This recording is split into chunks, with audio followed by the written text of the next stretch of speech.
সেখানে থাকতে দিয়েছে। খাওয়াটাও ঠিক মতো দেয় নাই।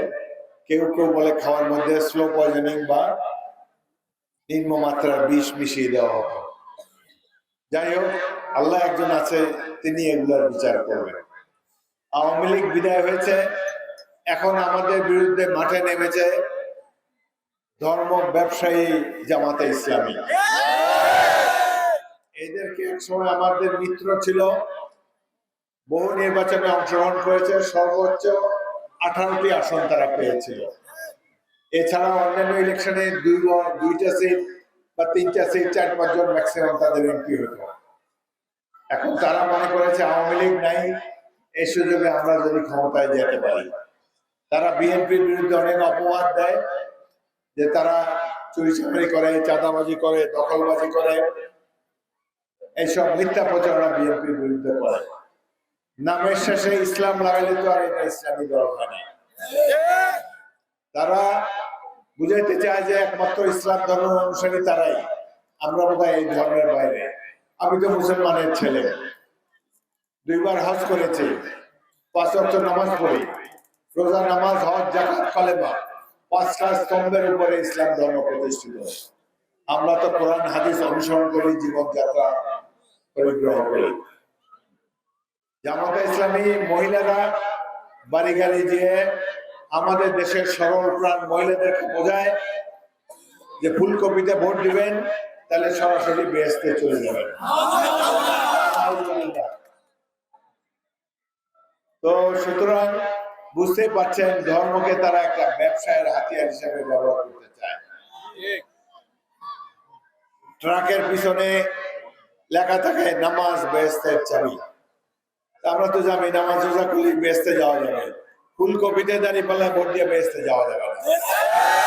সুতরাং এই ধরনের এই হুজুরদের মিথ্যা প্রচারণায় আপনারা ভুলবেন না। আরেকটি কথা, এখানে অনেক হিন্দু ধর্মাবলম্বী মহিলারা এখানে এসেছেন, পুরুষরাও এসেছেন। আমি আপনাদেরকে আন্তরিক ধন্যবাদ জানাই। আজ থেকে আগামী যতদিন বেঁচে আছি, আপনারা যদি ধানের শীষে ভোট দেন, বিএনপি নির্বাচিত করেন, আপনাদের নিরাপত্তার দায়িত্ব আমি নিজেই গ্রহণ করব। কারো পক্ষে কোনো ধরনের নির্যাতন করা আপনাদের পক্ষে কারো পক্ষে সম্ভব হবে না। আপনারা আমাকে জানাবেন, আমার দলের নেতৃবৃন্দকে জানাবেন, কেউ যদি কোনো ধরনের জুলুম আপনাদের উপর করার চেষ্টা করে। আমি আপনাদেরকে আশ্বস্ত করতে চাই, এই দেশে জন্মগ্রহণ করেছেন, ইনশাআল্লাহ এই দেশে মৃত্যুবরণ করবেন, আমরা আপনাদের নিরাপত্তা বিধান করব। এবং সংখ্যাগরিষ্ঠ মুসলমান ভাইদেরকেও বলবো, হিন্দুদের আপদ বিপদে সব সময় আপনারা পাশে দাঁড়াবেন। তজুমুদ্দিনেও হিন্দু ধর্মাবলম্বীরা আমাকে আশ্বস্ত করেছে যে আপনি যতদিন আছেন, আপনার দল যতদিন নির্বাচন করবেন, আমরা ধানের শীষে সবসময় ভোট দিয়ে যাব। সুতরাং আমার আস্থা তাদের প্রতি আছে, আপনারা আস্থা রাখবেন।